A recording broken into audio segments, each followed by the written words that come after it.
As you know, we are living in this blessed time when righteous deeds are most beloved to Allah, the glorified Most High.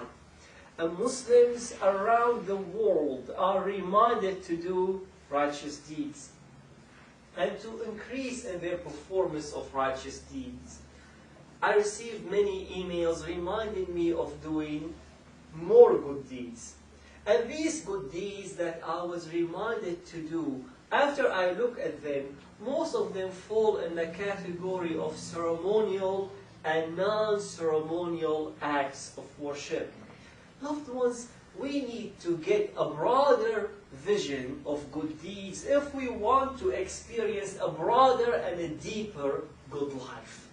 Because the tapestry of righteous deeds includes, yes, ceremonial and non-ceremonial acts of worship, but also includes attitudes of faith and includes deeds of mercy. Let me share with you some of those attitudes of faith.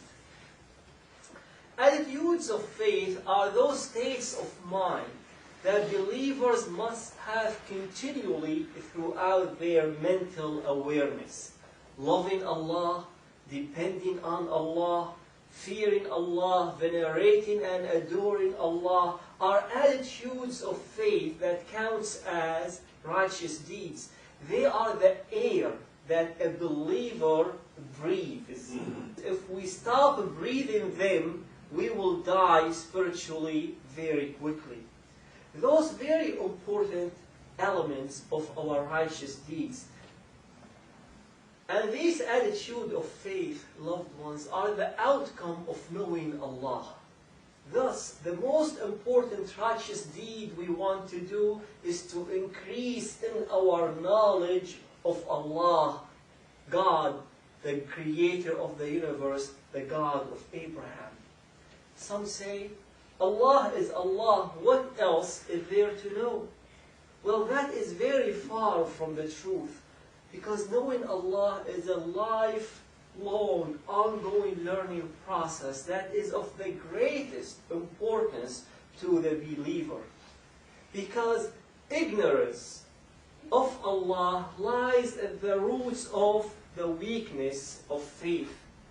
And Allah does not leave it as an option, but He mandates it in the Quran, and He says, فَاعْلَمْ أَنَّهُ لَا إِلَهَ إِلَّا اللَّهِ. Know that there is no true God but Allah. You find that in the Quran 47:19.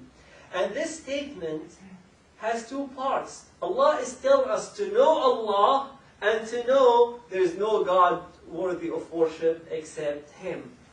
This knowledge, loved ones, is both humbling and expanding. When we know Allah, that expands our mind. And also when we know Allah, that humbles our minds. It humbles us. Knowing Allah has a dwarfing effect on us. As we come and we grow in the knowledge of Allah, that dwarfs any arrogance and any pride that we might have within us. Also, as we grow in the knowledge of Allah, that dwarfs the world and all of its problems in our sight. One of the Quranic commandments that Allah subhanahu wa ta'ala said to the Prophet sallallahu alayhi wa sallam, right in the very beginning, glorify and magnify your Lord. وَكَبِّرْهُ تَكْبِيرًا. Glorify and magnify your Lord. Magnify your Lord with such a great magnification. That does not mean we magnify the size of Allah. That does not mean when we magnify Allah, God, becomes more of a God. That does not apply to that at all. But we magnify God in our minds. We do not have the ability to magnify and to make God greater than what He is. Allah is the greatest. But we magnify Allah in our minds, because the more we magnify Allah in our minds, the smaller our problems become. So that is very important to know Allah, loved ones. When we grow in knowledge of Allah, with it grows our piety and godliness. Because knowing Allah adjusts our thinking pattern from evil to good, from wrong to right, from error to truth. And since you are as you think, when we think right and we will feel right, then we will experience the good life that Allah has promised believers. So one of the greatest good deeds that we do is to grow in the knowledge of Allah. So let that be a practice we do in these 10 days and beyond. Because the outcome of knowing Allah are those attitudes of faith that we need to keep all the time going within us. Then we have ceremonial acts of worship. Not once, those ceremonial acts of worship are physical signs representing a healthy spiritual attitude, healthy spiritual condition from the inside. If we do external worship and they are not connected to healthy spiritual attitudes, everything we do on the outside become perfunctory emotions. And this is not what was intended by them. Those ceremonial acts of worship includes the salah, the zakat, the siyam, fasting, the hajj pilgrimage, as people are now involved in the making of hajj, and the declaration of faith. As you know, those are classified as arkanul Islam, the foundations of Islam, the pillars of Islam, or the cornerstones of Islam. They are very important because on the cornerstones of Islam we can erect the whole Islam. But without them, we cannot erect the rest. But they are not the fullness of Islam. They are the foundation of Islam, and they should be foundational in our lives. If you are to build a house, you need to get the cornerstones of that house. And after you get the cornerstones in place, you can build the walls and put the roof and then establish all the rest of the house. But you do not just get the foundations and you live there and you stay there. And when it rains, you stay there. You need to build the rest of the house.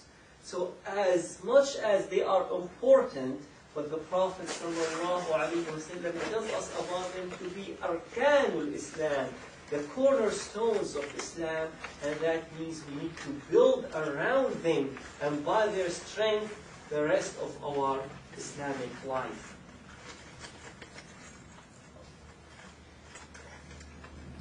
Then what we have, loved ones, part of good deeds are non-ceremonial acts of worship.